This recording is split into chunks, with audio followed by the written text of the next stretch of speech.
ہمارے بہت بڑے مبلغ مناظر اسلام مفتی محمد شاہد عمران جلالی صاحب کو خراج تحسین پیش کرنا چاہتا ہوں۔ ان کے ساتھ مفتی محمد فیضان جلالی صاحب، مفتی محمد مدثر حسین رضوی جلالی صاحب، مفتی مختار علی رضوی صاحب، ان سب حضرات کو کہ انہوں نے اس گئے گزرے دور میں بھی حق کی خاطر اپنے آپ کو پیش کیا۔ جب لوگ یہ سمجھ رہے تھے کہ ہم چاہے جس کو بھی چیلنج کر دیں کوئی پوچھے گا نہیں، تو اللہ کے فضل سے ہمارے یہ مناظرین ان لوگوں کے تعاقب میں نکلے اور اس انداز میں تعاقب کیا کہ انہیں بالآخر اپنی بد اعتقادی چھپانے کے لیے پولیس کا سہارا لینا پڑا، اور ان دبدبا اور ہیبت والے مناظرین کا وہ سامنا نہ کر سکے۔ تاریخ میں لکھا جائے گا، ایک وقت آیا پاکستان میں جب جلالیت میں جلاہیت کی آمیزش کی جا رہی تھی۔ لفظ بڑے قابل غور ہے۔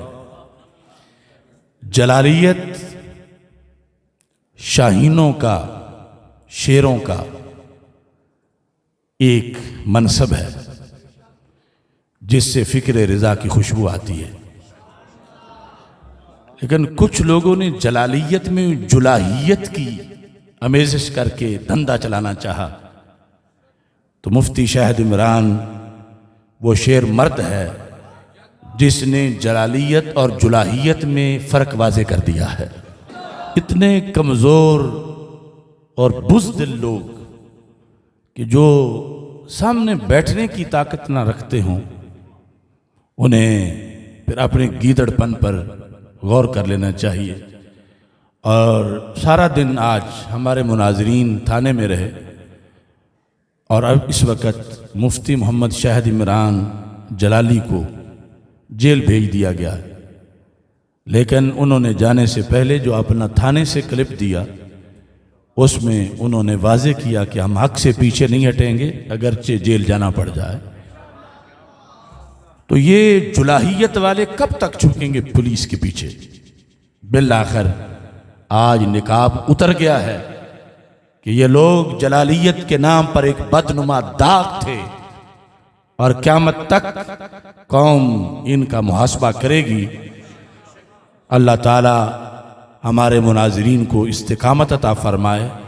یہ ہے کہ پاکستان میں، دنیا میں جہاں کہیں بھی کوئی شقی سر اٹھاتا ہے تو حضرت حافظ الحدیث رحمۃ اللہ علیہ کے شعر فوراً اس کی سرکوبی کے لیے پہنچ جاتے ہیں۔ اللہ تعالی سب کو کامیابی عطا فرمائے۔